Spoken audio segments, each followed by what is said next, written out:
Hey everyone, it's your favorite host Marcus of Gentleman Style Podcast Show. And today we have the distinct honor and pleasure to have an incredible expert on the show today who's going to give us some insight. He's a veteran. First off, I want to say thank you for his dedicated service, his time serving his country, and we really appreciate him for making time for us today to spill the tea on his vast knowledge and experience. And I want to speak on specifically health tips. Veterans, as you know, they are the creme de la creme. They are super in shape and they're super fit. And so, one of the things we notice in our society and in America is men are not doing well medically. And so, he has some insight, some expertise to help us do and share some tips and strategies for men over 40 and how they can continue to stay fit and stay in the game. So, without further ado, help me welcome to the stage the incredible Dr. Josh McConkey. Welcome. Thank you for being here, sir. I appreciate you. Thank you, Marcus. Some great intro music. I dig it. Absolutely. The best. Gotta bring you in with a standing ovation. Again, sir, I appreciate you for making time today. And again, thank you for serving our country. That is huge. Yeah, I appreciate it. I've been very fortunate. It's been 23 years of service now, and I've seen a lot of crazy stuff. I'm genuinely happy to be alive. Absolutely. I want to start here with a curveball and a softball. What inspired you to, and what motivated you to join the military? That's not a normal thing. That's not. I joined in the military back in Operation Iraqi Freedom Nice. when after 9/11 had hit and everyone was we were heading overseas for war. And so, what inspired you to serve and join the military? But first off, what branch were you? I was active duty Navy. All right. I was on a ship. Fantastic. All right, there you go. So I joined in 2000, right in 2000. So before 9/11. I've always been a huge military history fan. I was born in the 70s, like late 70s. So I've always been fascinated with the Vietnam War, a lot of the politics, the policy, and in every movie out there. So Apocalypse Now, Full Metal Jacket, Platoon. That's what I was raised on. And so I always wanted to serve in the military. And I had some teachers growing up. Some were in the Army National Guard, and then some of the older teachers were Vietnam veterans. So that's something I always looked up to and I always wanted to serve. The recruiter hooked me in 2000 on all the medical missions. So I had started medical school in 1999, and there was going to be a lot of fun medical missions in Honduras, Guatemala, like Central America. And then we all know what happened on September 11th, and it's been pretty much war my entire career. So things changed very quickly, but that's why I served. Absolutely. What is something that you cherish and you hold dear that I always tell this to veterans. Um, it's a job, right? Military professionals. Some of the professions in the military don't transition very well. I'll give you an example. Um, when I was in the submarine force, I had Ooh. gentlemen who were torpedoes mates, right? They worked on torpedoes. And so when coming out of the military, that what do you do after you've worked on a torpedo? What job is there? Maybe Lockheed Martin, maybe Boeing, something, right? But that the experience that you have, what do you say is one of your fondest and most cherished experiences that you couldn't have gotten anywhere else? Well, The I've been very fortunate in that my medical career and my military career have kind of gone hand in hand. The thing that I'm most proud of and have enjoyed the most in the military, it's probably one of the more difficult memories as well, but my combat service in Iraq in 2007, I was part of the surge. So President Bush had called up 10,000 additional troops, and straight out of residency, basically less than about 6 months, I was dropped down into Balad, Iraq, was flying medevac missions and did one air assault, which was the absolute craziest thing I have ever done my entire life. And, taking care of the men and women that are, taking bullets for this country and carrying some body bags off the battlefield of true heroes. It's definitely been a few years, being able to talk about those things, but I'm very proud of that. And that's why I serve. It's why I continue to serve. I'm a commander now at Andrews Air Force Base. I was prior Army. I switched over to the Air Force after Iraq because it was very scary. So, Air Force, I have not been shot at. So I'm happy about that. Well, I'm happy about that too. Glad you're here, and we appreciate you for being here. That a true hero. Told y'all, a real hero. Doctor, I want to talk about your book. Your book has touched lives and is saving lives in other ways. You've saved lives throughout your entire career and your lifetime, and you're still saving lives today. But your book, The Weight Behind the Spear, tell us about that book. What can people expect out of this book? Where can they get it? And what inspired you to write this book as well? You saw a need, I imagine. Yeah, thank you, Marcus. First off, it's available anywhere you can buy books. There's audiobook, there's ebook, and then the paperback on Amazon, Barnes and Noble. My years in medicine, 23 years in military service, 20 plus years in the emergency department, because I'm a reservist, so I work a civilian job as an emergency doctor. And this is my call to action for Americans to get engaged in their communities. What I see every day and what has been getting increasingly worse over the past 3, 4 years, the huge mental health crisis. So in addition to, like drug overdoses and the other, crazy things I see in the ER, anxiety, depression, and suicide are just rampant. And it's a huge epidemic in this country. And when you see a group of individuals, these 18 to 25-year-olds, this is the group of Americans that really, some policy decisions during COVID, and you shut out a generation that already had some difficulties with communication, and they've never known a world without an iPad and an iPhone. So you already have some of those communication issues. And then, during COVID, you shut them out of everything. You isolated them, you shut them out of school, you shut them out of their church. And they already had difficulties commuting without an iPad, communicating with one another. And it wasn't good for their mental health. And so now there's a huge epidemic of the anxiety, the depression, the suicide. And as a military commander, I see the same group with just lack of resiliency. They lack leadership skills, just the basic accountability, taking ownership for their problems. And in the military, you've served as well. That's a problem. Those are things that you have to own and take care of if you want to thwart Chinese aggression, right? So we're trying to get, we hope nothing happens, but you have to be ready and you have to be able to deter your adversary. If you can't button up those very simple things, it's going to be a problem. So that's what really prompted me to write the book. And then working with a lot of special operations, I've been fortunate in my career. I've seen the tip of the spear.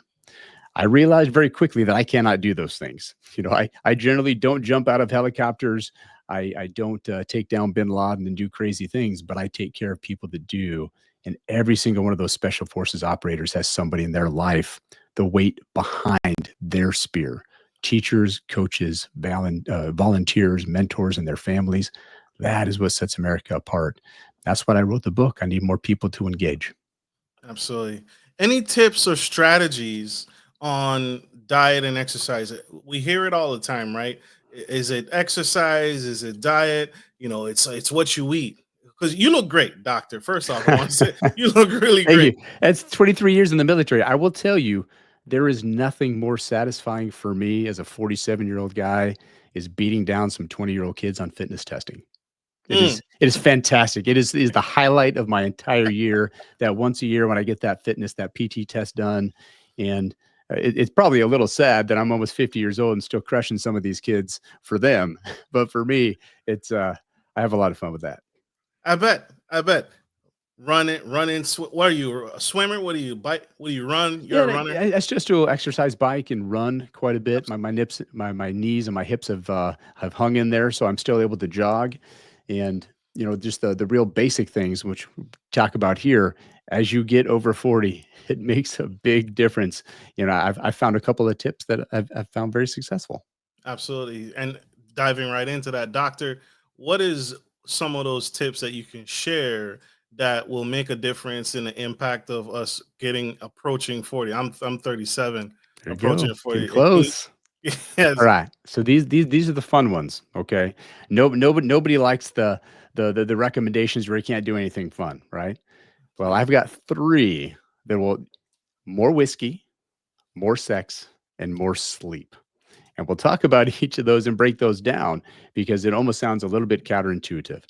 But when I talk about alcohol consumption, and I certainly don't promote alcohol. I mean, you drink in excess, like lots of alcohol is not good for you.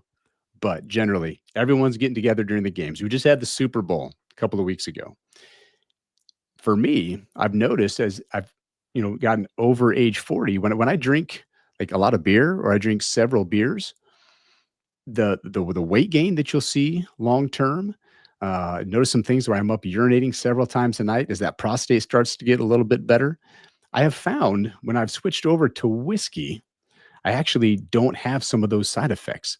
And Hmm. I tried to find some reasons for that. I did a little research. And so whiskey is high in polyphenols. So this is a chemical that works as an anti-inflammatory. This isn't a medical prescription. It's not going to guarantee shrink your prostate, but just on the very basic level, I noticed that I wasn't getting up and urinating as much per night. There's not as much calorie content per amount of alcohol in a drink. And so for me, my game day drink of choice has been whiskey. And I've noticed definitely some health effects. Now, if you pound 10 whiskeys, that's not going to be good for you. But if you just switch from beer to whiskey and just drink in moderation, you're going to notice some significant health effects there. So more whiskey, and you said the next one is more sex. More sex. Now, this is one of the very interesting medical studies. I've practiced medicine for a very long time, and there was a study at Harvard. All right, this wasn't at some random school somewhere. Harvard University, from 1986 to 2000, studied almost 30,000 men, and it was titled the ejaculation study. Oddly enough. So I'm not sure how you come up with this study. I'm not sure what group of guys got together and thought this would be real fun and get some funding for this research. But they found that for men that ejaculate over 20 times per month, so like on average, like 4.5, more than 4 times per week, they have reduced their prostate cancer risk by over 30%, by over a third. So compared to men that ejaculate like just once a week or less, I think it was 1.7 officially.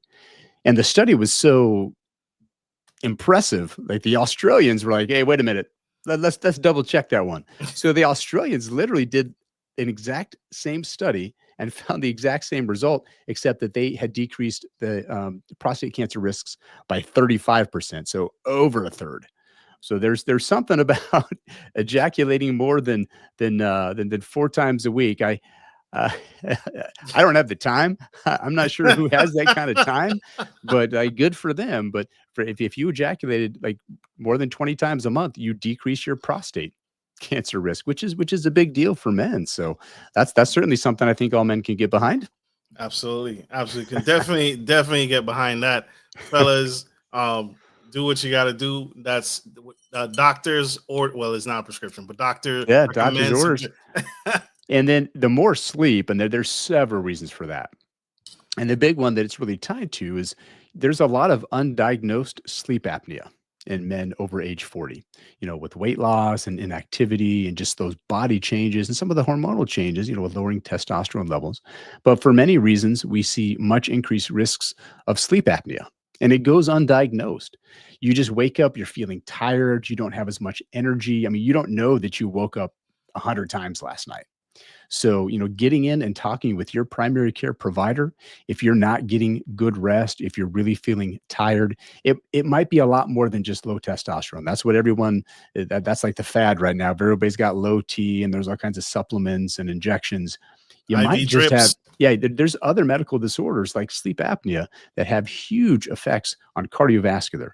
So, when you have undiagnosed sleep apnea, you're increasing your risk of heart attack, of stroke, of diabetes, and then some other really insidious things like pulmonary hypertension, which has some huge side effects. So just getting more sleep, getting a sleep study, getting in to see your doctor and get some testing on that, highly recommended. And it'll save years of your life. When you have undiagnosed sleep apnea and you have some of these issues, you're decreasing your lifespan years, 5 years, 10 years. There's measurable years of difference for people that go undiagnosed and have those medical conditions. So those three things right there over age 40 makes a big difference. That's it. And I appreciate that. I really appreciate those are the fun ones. Better Yeah, sleep, yeah, that's fun. more sleep, guys, right? More sex and whiskey. Whiskey. So even if you're not a drinker, consider it, right? Maybe just a small shot glass of whiskey. Everything in moderation. I'm a huge fan. Absolutely. No overdosing here. Huge tips. Doctor, that is incredible. And I appreciate those tips. Those are tips that you don't typically hear from a medical provider because, and an expert like yourself, because they want to put you on the medications. They want to get you on the prescriptions, right? And that's not necessarily a cure. The prescription is just there to aid you in your recovery if you're in pain or what the case may be. But those are some long lasting. Anybody can go get whiskey. You don't need a prescription for that. Yeah. You can get more sex, and you can we definitely need to get more sleep. I remember, for me, sleep apnea was kind of new, right? It was kind of new, and medical providers didn't want to really. They always said, "Well, lose weight first, right? That's what you need. You need to lose weight." But it kind of goes hand in hand. Is that correct, doctor? Or Yes. And, the diet and exercise are incredibly important. Just at age 47 now, I still get out and run and do my PT workouts and things just to keep those pounds from coming on because your metabolism slows down, those testosterone levels drop. All of those things make a big difference. But when you tie that together with like these three recommendations and simple things like screening for obstructive sleep apnea, doing your recommended routine cancer screenings for prostate and colon and all those things, it all ties together. It's a whole person type of concept that don't wait until you've got a problem and then start a medication. I do feel that the American healthcare system very much is geared towards waiting till there's a problem and then you treat it, as opposed to doing some of these things right now and decreasing your risks 5, 10, 20 years down the road, so that you don't have to deal with those things. And what I see as an emergency doctor, I have seen people die about every single way you can imagine: heart attacks, strokes, stabbing, shootings, um, snake bites to the face. I saw a shark bite. I saw a shark bite in Adelaide, Australia, about rip a guy in half. It's an awesome picture, by the way, too.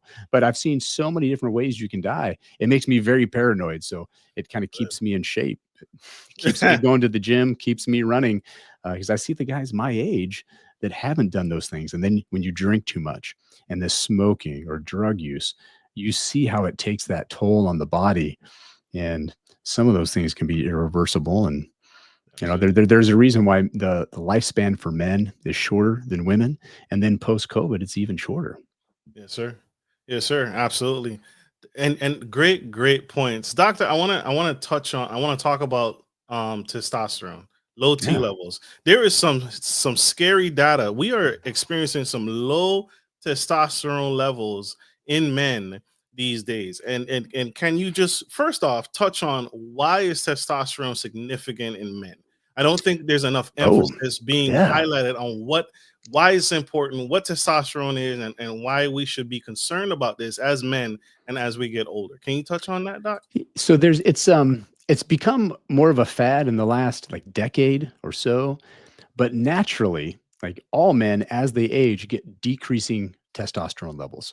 And that it does that for a reason. All right. If you had the same testosterone level at age 40 as you did at age 18, your car insurance rates would be higher. Those fighting, like alcohol related events, it just, everyone has energy when they're 18, 20 years old and they can, take on the world and pound the weights and, drink till 5 a.m. and go pull a 12-hour shift. And it's not normal when you're 40 or 50 to be able to do that. And so that testosterone level is coming down. Testosterone itself has, more risks of heart disease and some other things. So what people don't realize at times is when you're replacing that testosterone, there's definitely reasons to do that. If it's too low and it's affecting your life and your quality of life is worse, like if you're not sleeping well or your workouts aren't as good and you start gaining more weight and you're fatigued and tired and cranky. So there's definitely reasons to be on testosterone. It helps with a lot of that. But when you take that testosterone, it actually has some increased risk for some heart disease and clotting disorders and some other things. So there's a delicate balance there that make sure you talk with your doctor, understand the risks and benefits benefits. So if you're okay with some of those risks and that quality of life is that important to you, there's great reasons to take testosterone. It's definitely tested for a lot more. There's more recognition of that. On top of, there's lots of clinics that have popped up that love to sell testosterone. So it's a little combination of both. But for some people, it can be very effective. Absolutely. Absolutely. So there's a balance, y'all. There's a Yes. balance to this. But doctors, can you just highlight those things again? You said if you're not sleeping, Yeah, because um, just fatigue, just fatigue. tired, low energy levels, low sex drive, just having terrible workouts or just not having the energy to work out at all. And that will lend itself towards all the weight loss, the weight gain. And that weight gain is terrible. So that's your heart attack, your stroke, your diabetes. So, for those reasons alone, for people that are having some of that weight gain when those testosterone levels drop, it's really important to get that addressed one way or another to get that weight off. And how can we test for what is a typical test that you put someone in? Is it labs that you do? Is that Yeah, a yeah. cotton swab? There's Is that a laboratory work. okay? There's several like men's health clinics that are out there that do almost that just exclusively. They'll do hair loss, testosterone, erectile dysfunction, those types of things. So there's some hybrid clinics that deal just with that, and you can do a lot of it online now. I won't mention any the company specifically, but there's several companies that are just doing this online. You see the TV commercials, you see it on the internet, and so you can talk with the healthcare provider right there and get generally having a good exam and some labs with your primary care doctor, your family doctor. There's some urologists, men's health specialists that do that as well. But there's all different places you can go to get that done. But generally, some lab work, checking free testosterone levels, and there's a couple other things that you'll be checking in there as well. But yeah, just some routine labs. Absolutely. Dr. Josh McConkey on the Gentleman Style Podcast Show, spilling the tea and helping us as men live better and quality lives. Get that book today. It's available today. Get a copy. You won't regret it. Men, we are not doing well, and we're not doing well in our lives, in our individual selves. Doctor, how do you balance it all? You military, doctor, military, Got veteran, family, got three family man, kids. got kids. How do you balance your day as a leader, of all those different hats that you're wearing and juggling everything? What is your secret, doctor? So you have to prioritize and you make time for things that are important. If it's important enough to you, you're going to make that time. So for me, the family comes in number one. I don't sleep a whole lot. So Mm, I just, and that's kind of just a natural gift where I can function on, 4 or 5, probably 5, 5, 6 hours of sleep pretty routinely and consistently and just don't need to sleep as much. I kind of joke that I have some constructive ADD. I'm always busy. I'm always doing things. I started a nonprofit organization as well, the Weight Behind the Spear Foundation, doing a lot of work in Western North Carolina, raising funds and promoting volunteering, to help the damage from the floods, in September of last year, just destroyed big parts of Western North Carolina. The military, I really enjoyed that. Like professionally, that's the thing I'm most proud of is the military service, the command duties right now. And an emergency physician, just I've seen so many changes in 20 some years. You never know what's walking through the door. So I am a bit of an adrenaline junkie. That's why I joined the military as well. So the ER is very good for me. And then just family. I've got 3 kids. So soccer practice and, you know, wrestling, um, wow. there's gymnastics, basketball, piano practice. There's always so much to do. But I enjoy all that, and I love to stay busy. But you just have to prioritize. I wake up each day and look through that calendar, and just stay focused on tasks. And then when the kids get home from school, it's family time. Absolutely, absolutely. I want to. So he said it for our audio listeners, and for our audio listeners, Doctor is jacked, right? You can't see him, but he's jacked. He's ripped. Incredible, absolutely in shape. And you said it. That calendar, right? Organizing that calendar, right? Having something to schedule throughout the day that keeps you on track and not miss those important events, important life moments, birthdays, holidays, sporting events, family time, wife time, your time, right? As men, that is a huge. I am shocked and terrified every time I find men who don't organize their day. That Well, simple alone is having that me time is really important for me. That's my jogs, that's my workouts. It's mental health just as much as it is like that physical, staying in shape and keeping the weight down. It's my mental health. If I don't get my workouts in, and it's been like 2, 3 days, I start to get a little bit cranky, a little bit irritable. So it's just as much mental health as it is the physical health. absolutely, absolutely. This is huge, doctor. Something that is maybe not as important to men. I see it all the time with on social media, where men is like, I just go to work, I come home, I eat, I go to sleep, and they get into that rut, that routine. Especially veterans, after they've served their time. How important would you say is being socially active and building those strong social connectors? I read somewhere that men who don't have social interactions, or single men, don't live as long as married men, right? Statistically speaking. So By how by a important long shot, by I think 5 to 10 years difference. So I mean, it's almost a decade. how important are those social active interactions and having a social connecting important in the life of men, would you say, doctor? It's critically important, and you tie that in my whole leadership ethos, being the weight behind the spear. Ask yourself, who's the weight behind your spear? Family, friends, high school buddies, some coworkers, some veteran friends. I've got some good friends here. I got pictures up on my wall. Jim Higgins and Joe Kelly and guys that I served in Iraq with. People that I serve with now. Those keep you going. It keeps you motivated. It keeps you just spiritual. Healthier, mental, physical. There's three parts there. We've talked a lot about the mental health and the physical health. That spiritual health is just as important. I would have never survived my time in Iraq had I not had a strong chaplain, Jim Higgins. You know, really, it's a big Mm. change. You land in a combat theater and they shoot down 8 helicopters in 2 weeks. The day I land there, they shoot down one of our helicopters. I'm flying medevac. I was scared out of my mind.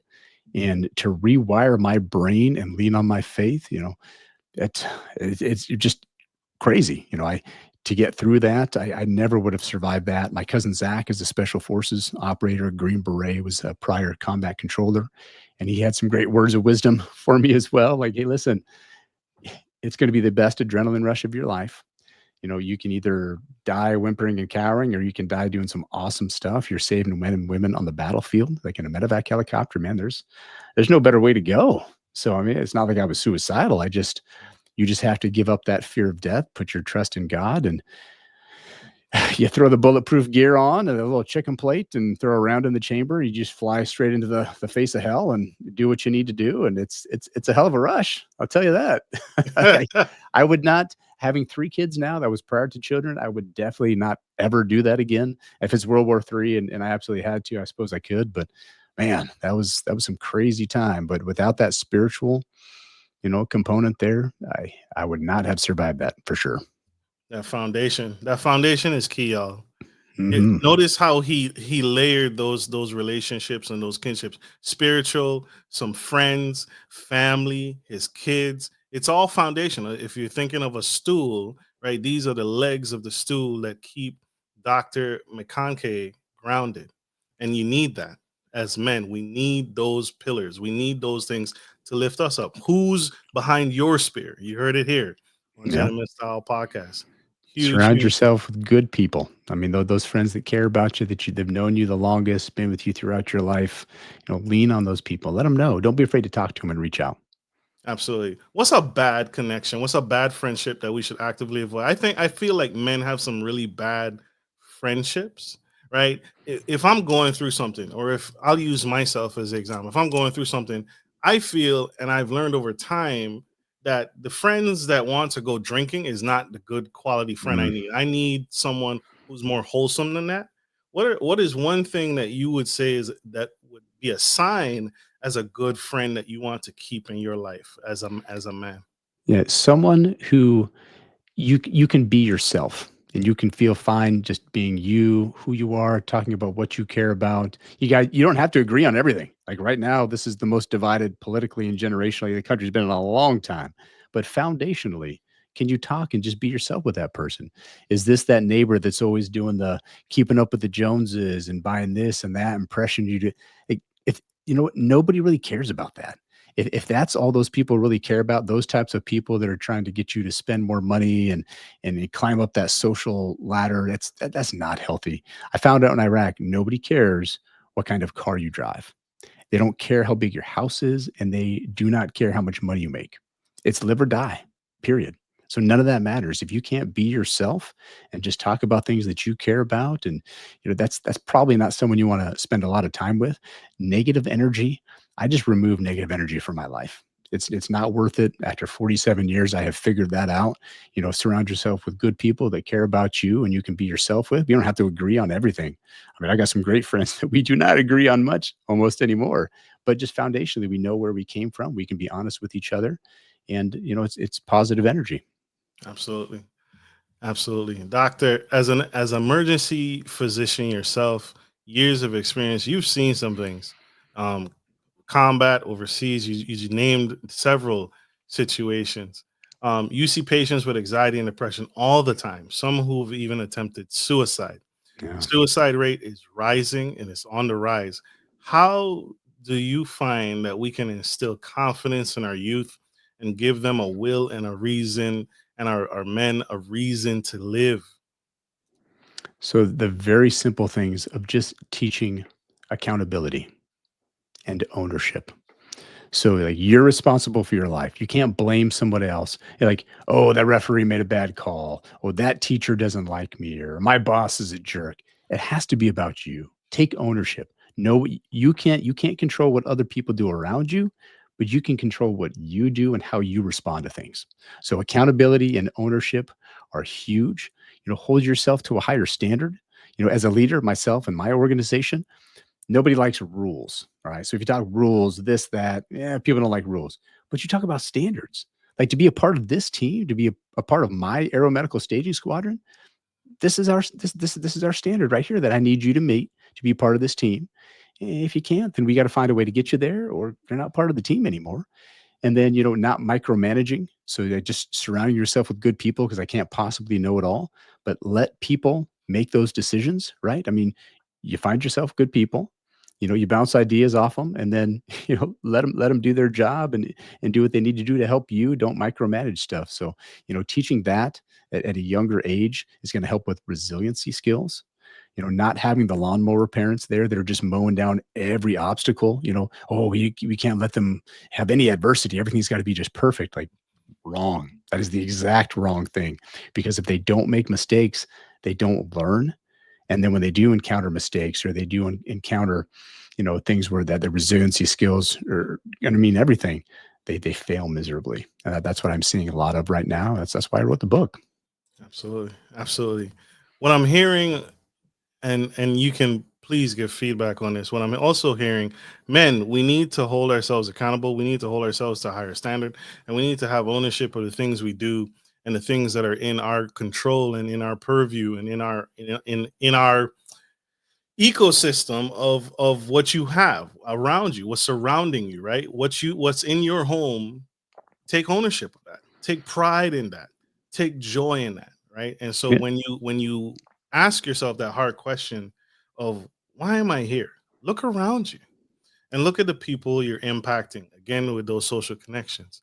But one of the things you're saying, you said resiliency.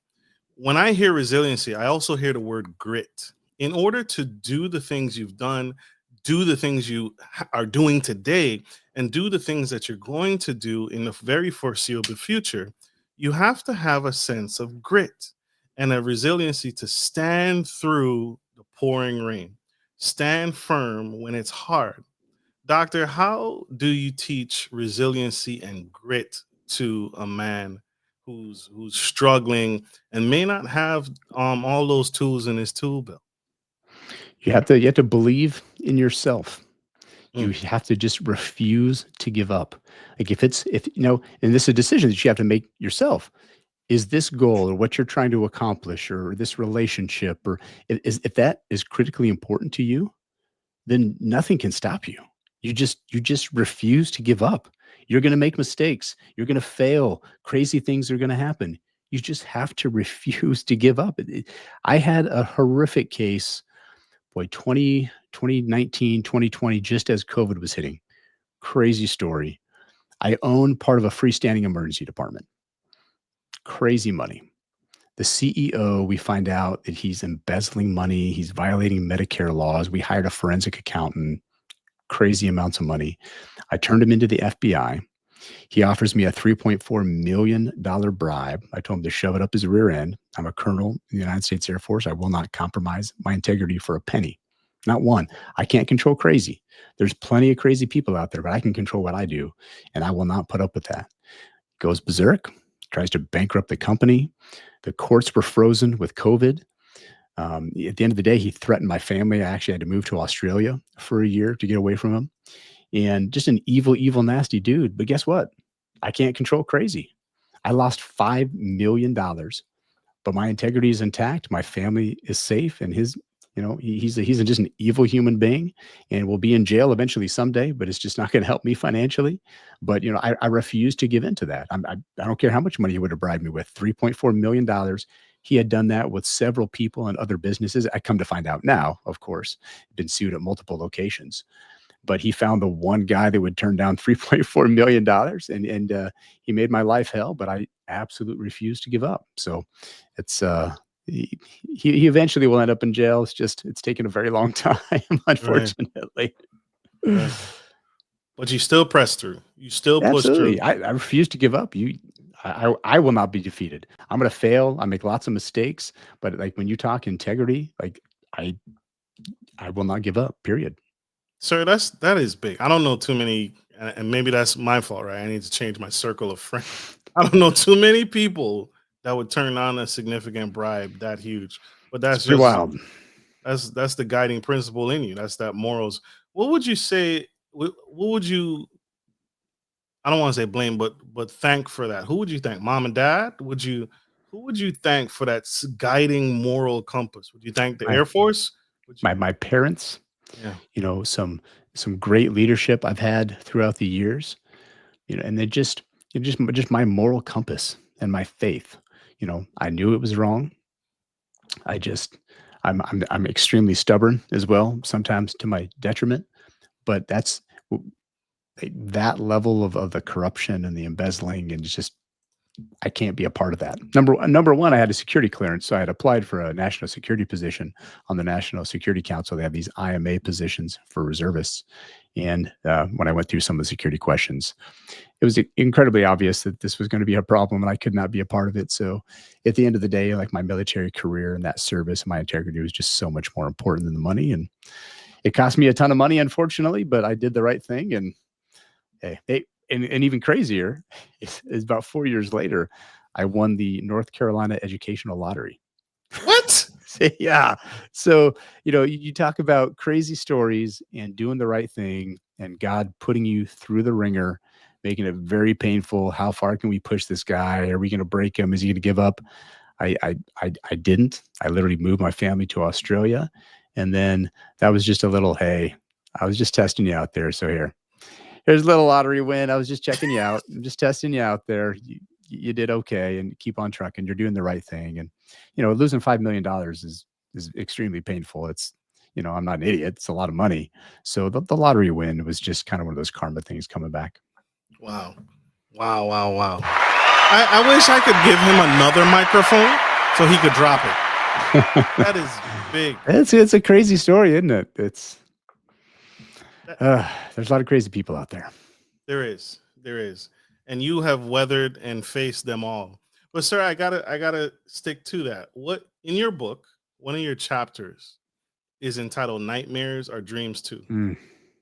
So, sir, what is your nightmare? What scares you? What keeps you up at night? And what inspired this chapter in your book? Yeah, so that was literally that chapter in the book of Okay. living that American dream, making crazy money. It was the business was valued at like $50 million. It was just ridiculous. And I came from nothing, right? My dad's a railroader, my grandfather's a railroader, my great grandfather was a railroader. I was the first McConkey to go to college. So it was obscene, ridiculous money. We worked very hard for that, and I was proud of it. But at the end of the day, he ended up being a really shady, evil, nasty human being, and I couldn't be a part of that. So, that dream turned out to be a nightmare, but I learned a lot about myself, and it put me in a position. My children saw that, and they saw how hard that was, and just like the legal battle, like when everything got frozen with COVID, he just literally was starving us out. He controlled the bank account. He refused to make payments. He refused to pay bills. He didn't pay the electrical bill. I mean, just it just got crazier and crazier. The guy just was going to burn it to the ground to punish us. There's three of us, and at the end of the day, the other guys caved, and I lost a ton of money. But my kids saw that; they see what that integrity means, and then a few years later, you win the lottery. So hey, it's all about karma. It is. It is. It is. This is epic. You guys, this is powerful. Powerful, powerful, powerful.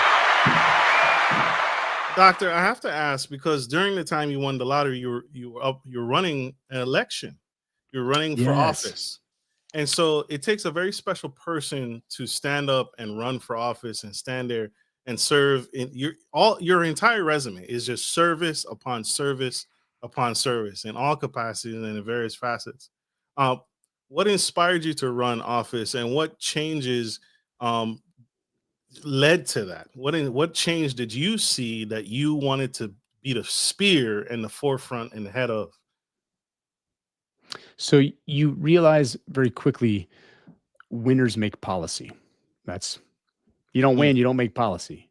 And so, as an emergency physician, I just felt like I was beating my head against the wall over and over. So with, just national security, with like the drug epidemic, like the fentanyl crisis alone, we were killing, just still are 120,000 Americans a year.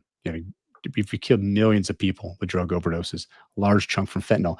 In fact, fentanyl alone, illicit fentanyl is the number one killer of men aged like 18 to 40. Like it's literally the number one killer. I had no And idea. so, yeah, I can go to work and just try to save as many people as I can, but I just keep doing the same thing over and over and over, and I can't save them all. Or let's get involved. Let's actually get at that policy table and make some changes to change the policy to stop the problem altogether. And for many reasons, we won't get into too much politics, but like literally just very poor decisions and poor policy was killing a ton of people. And so I wanted to get involved and do something about that. I was outspent by $12 million. Mm, Very, very painful lesson in American politics. You can be a great candidate, you can be the best candidate, but if you don't have a tremendous amount of money and the other person can just blast out $12 million of commercials, unfortunately, that's how it works. So, and unless my lottery win was nowhere near that big. So, nor would I spend it on something like that. That'd be crazy. Like, if you have that much money, go cure cancer. Like, my goodness, come on. But I learned a lot about myself, and I've taken that, and so I'm going to make that impact with the book and the foundation, the Weight Behind the Spear Foundation that we started. So unfortunately, it's probably not going to be in Washington D.C. with some policy, but it's going to be right here in my community and with our foundation. absolutely. Absolutely. That's so huge. You're speaking to a ethos that I've tried to model and I'm working myself into, which is, everybody complains. Everybody Yeah. complains about this in politics, this in their community, this, oh, the roads aren't paved. Do it yourself. Try it. Take the step, take the initiative, and jump in yourself and see what it's like. Stop complaining. Oh, the school is going to take care of it. The board of education is going to take care of it. The president is going to take care of it. Try it. Yeah. Instead of complaining, you jumped right in and said, "I'm going to be the change." Yeah, one way or another, I will change it. It's gonna be long, it's gonna be hard, it's gonna be a lot of time, but, my kids see that too, and my son Gabriel helped a lot with the campaign, so did my other children, and just kinda seeing that if you believe in something, like, go do it. Like, don't be afraid of failure. Like, I failed. I got crushed in the election. I got outspent by $12 million, but I don't believe that failure is the end. That's where you learn about yourself. Don't If you're not failing in life, you're not pushing yourself far enough. Like you clearly have something more to give and there's something more you can achieve. And until you push yourself, until you're failing, you're not pushing hard enough. Keep going. That's so true. I can't imagine what that has rocked your family, your son, your kids to their core to see that, right? I hope so. Like They're becoming teenagers now. Sometimes I wonder a little bit, but no, they're good kids. that's powerful. That's huge. Who was your biggest support when running? Who who had your My back? my wife, Yeah. she saw the long hours, the 6 to 8 hours on the telephone every single day for a year, and then go and doing campaign events. So it was a huge stressor on our family, but she saw how much I struggled at work every day. You come home and you sat down with the family and you cried with them and you told them that their child is no longer on planet Earth. And, I've done it hundreds and hundreds of times, these overdose deaths.